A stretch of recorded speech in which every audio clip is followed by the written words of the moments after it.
I got told about 10 minutes ago by this club scorer, John Potter. It's very much a surprise.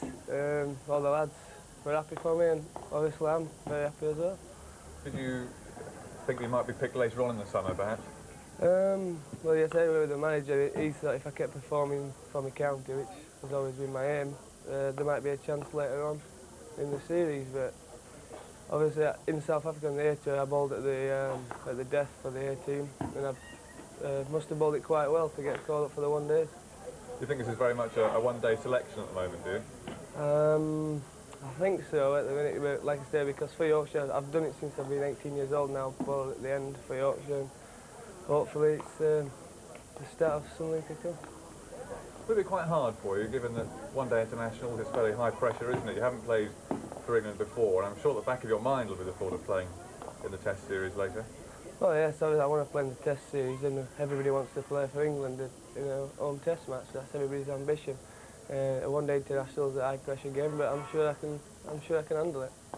You're quite short for a fast bowler, aren't you? Yes. 5'11"? Yeah, I'm quite short, 5'11", but the best bowler in the world, Malcolm Marshall, and he were only 5'11". Now the A tour, of course, you've had a little bit of experience of playing for England there. Did you enjoy it? Oh yeah, very much so. Yeah, that was more a surprise. I was very surprised when I got picked for the A tour, and halfway through the season it didn't look as though we were going to be going anywhere. And suddenly I got into a rhythm, and I've never looked back, and hopefully I won't. Oh, good luck. Thank you very much. Thank you. 23-year-old fast bowler Darren Gough. His place in the England side looks assured after the 2 wickets he took in the one-day game against New Zealand. But that could mean that the Yorkshire fans won't see too much of him this summer.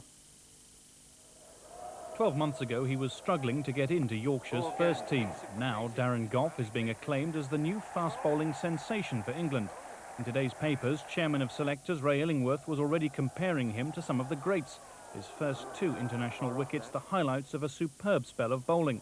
Today, as his Yorkshire teammates dodged the showers, there was great satisfaction at his debut. You've got to give him full credit. I mean, he's always had the enthusiasm, but he's worked extra hard on his fitness, his strength, his stamina, and you know, that's made the difference for him. If you walk around the ground, it's buzzing with the members. There are not many people here today, but I mean, a lot of members have telephoned me to say, did you see him? Well, I know the President watched him yesterday in his debut game, and I've talked to the President this morning, and he's quite thrilled. Yes, it can only be a marvellous thing for Yorkshire. Gough came to international attention in the winter, playing for England A in South Africa. His performances this season have been impressive, and his international acclaim has been welcomed by Yorkshire's membership. He bowled very well in that sort of cricket. Whether he'll be able to bowl like that for a full Test match is a different thing, but in the one day it was rather good. Well, it's a boost in a way, but of course it's a loss to Yorkshire, isn't it, really? You know, I suppose you can't have it both ways, can you? I always thought that he would make it somewhere. I liked his attitude to the game, his enthusiasm, which counts a lot in this game.